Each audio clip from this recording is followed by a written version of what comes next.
এই গল্পটা চন্দ্রকান্তার। জাদু দুনিয়ার সবচেয়ে বড় মহাগাথা চন্দ্রকান্তা। সে বিজয়গড়ে জন্ম নিয়েছিল। বিজয়গড় জাদু দুনিয়ার সবচেয়ে বড় নগর। ওখানকার আকাশে বাতাসে জাদু ছিল, আশ্চর্য শক্তি ছিল। কয়েকজন জাদুকরকে মায়াকুমার বলা হতো, যারা উড়ন্ত গালিচায় ঘুরে বেড়াতো, পাখিদের সঙ্গে কথা বলতো, যে কোনো রূপ ধারণ করে যেখানে খুশি পৌঁছে যেত।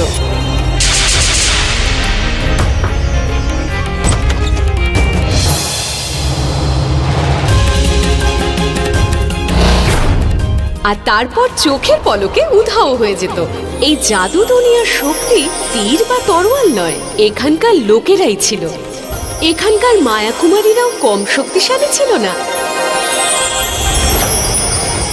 ওরা মায়া দিয়ে যা খুশি করতে পারত। এই বিজয়গড়েই জন্ম নিয়েছিল এই জাদু দুনিয়ার সবচেয়ে বড় মায়াগাথা চন্দ্রকান্তা। এটা সেই চন্দ্রকান্তারই গল্প।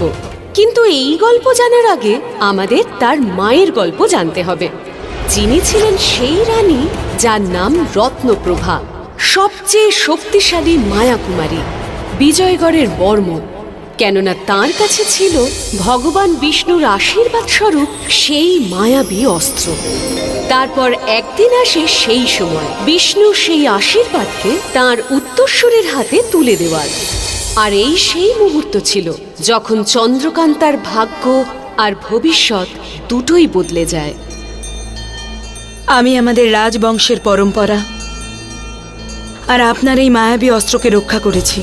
এক রানী আর মায়াকুমারীদের প্রধান হওয়ার দায়িত্ব পালন করেছি। এবার সময় এসে গেছে যে এই মায়াবী অস্ত্র সেই ব্যক্তির হাতে শোভা পাক, যে সব থেকে বেশি যোগ্য, যে সবচেয়ে বেশি দায়িত্বশীল, যে সবচেয়ে বেশি সাহসী হবে, যার মায়া শক্তি সবার চেয়ে বেশি হবে।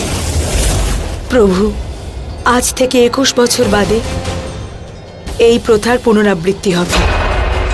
আমার আপনার কাছে এটুকুই মিনতি, যদি আমার মেয়ে তার সাহস ও শক্তি দিয়ে আপনাকে প্রসন্ন করে,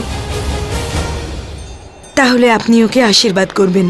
আর আশীর্বাদ স্বরূপ 21 বছর বাদে আপনি এই মায়াবী অস্ত্রের দায়িত্ব ওকে সমর্পণ করবেন।